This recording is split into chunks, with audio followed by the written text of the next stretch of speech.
Have you ever noticed that planning is such a socially approved way of living?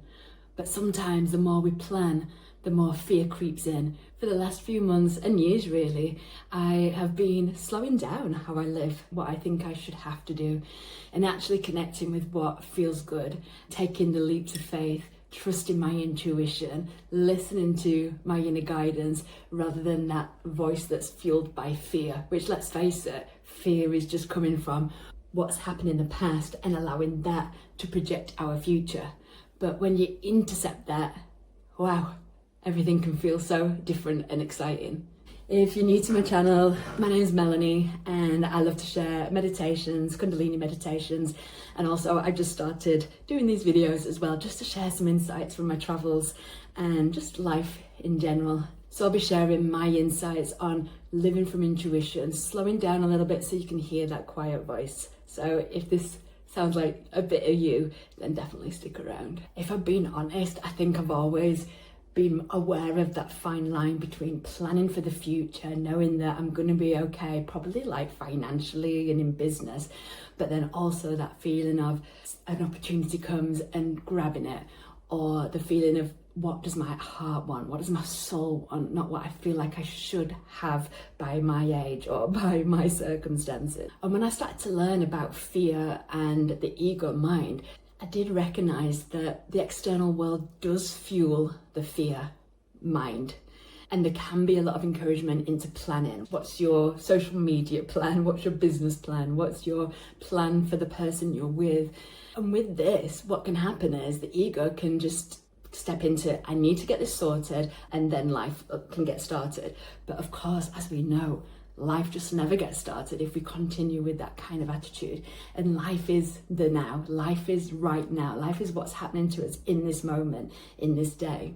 And it's the little things, and it's not just the big things, and the little things can create big things, and the big things can create beautiful little things as well. So it's really important to step into awareness of all of this, because when you're in awareness, your truth of who you are, which is built on love and abundance and joy, gets to make the decisions rather than that conditioning of fear. So how do we start even listening to our intuition? I think that's what some people find the hardest, actually. And like I always say, you've got to find what works for you. But I can share what I feel works for me. And for me, it's meditation, because meditation is clearing out.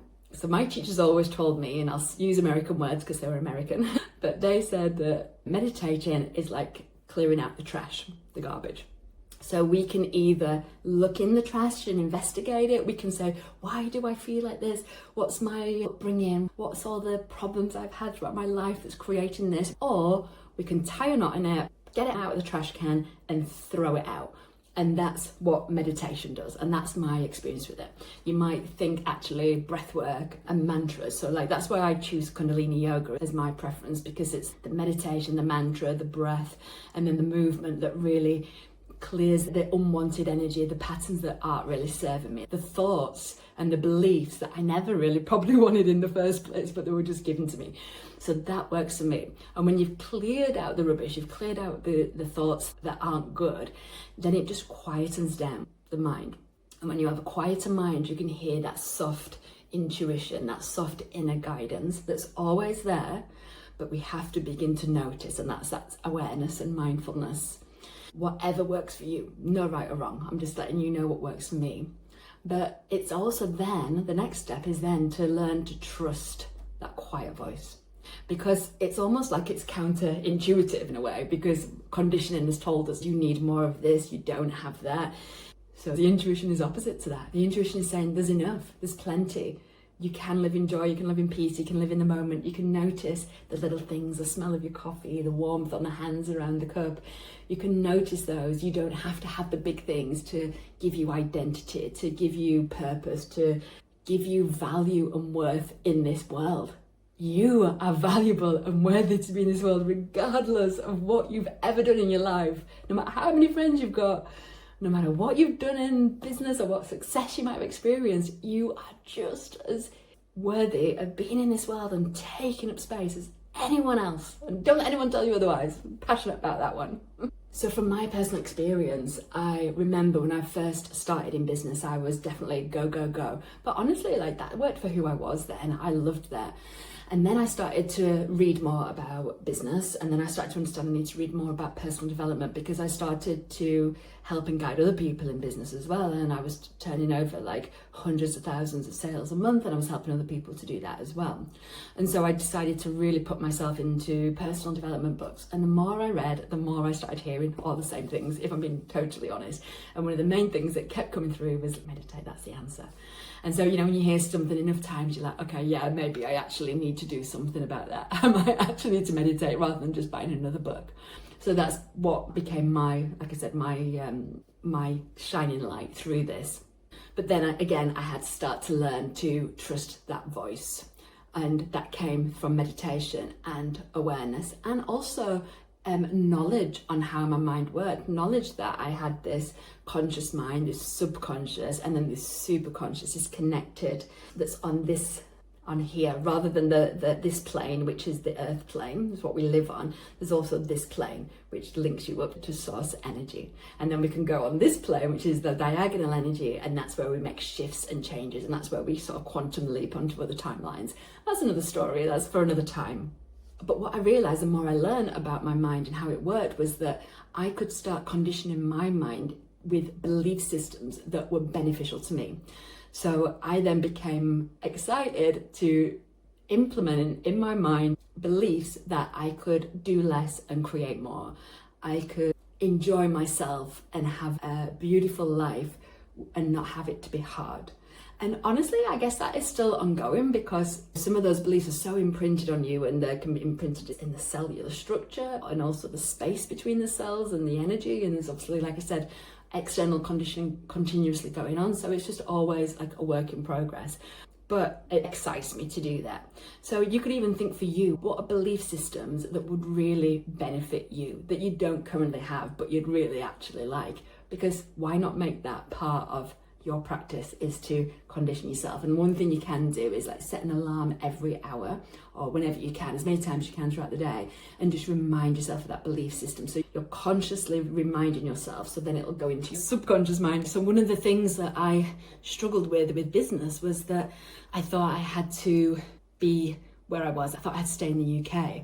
And as I started programming myself and started having that consistent Kundalini yoga practice as well, I began to realize that actually I didn't have to be there. And I ended up going to Australia, and I ended up living on Bondi Beach for 2.5 years, and it was some of the best times in my life.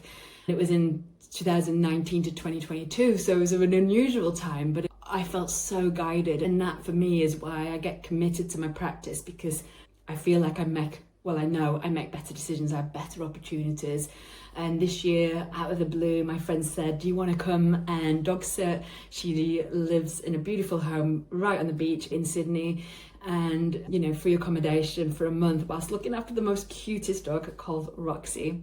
So it was just heaven. And then I ended up staying a few months as well. It's programming the belief systems. It's having that consistent Kundalini practice, and I'll pop a meditation at the top somewhere for you to try. And if you've never tried it before, it's a bit weird, it's a bit different, but like anything, you know, it's about being open-minded, isn't it? And giving something a go, especially if you do it consistently. And it only has to be 3 minutes. Some of the practices I share are only 3 minutes long.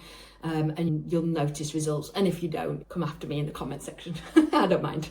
I've read a lot of Neville Goddard books before, but recently I've just picked up one just to reread over and over again. But it's a really profound book, and it's about, I guess it's about manifesting, but it's about, instead of living in the place of someday I'll be this person, it's about embodying the person that you want to be, embodying the person who walks like the person you want to walk, and shows up as a person you want to, and just creates the things that person you want to be is creating.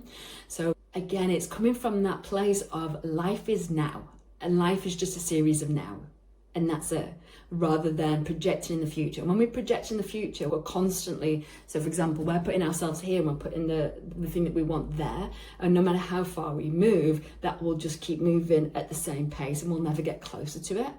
So we want to embody it, we want to bring it into where we're at, so then we can step into it rather than having it at that distance. So I definitely recommend his books. I'll definitely pin his books as well below. I'll just pin the one that I'm reading because he's written loads, and some of them I don't resonate with as much, but this one is a real good one.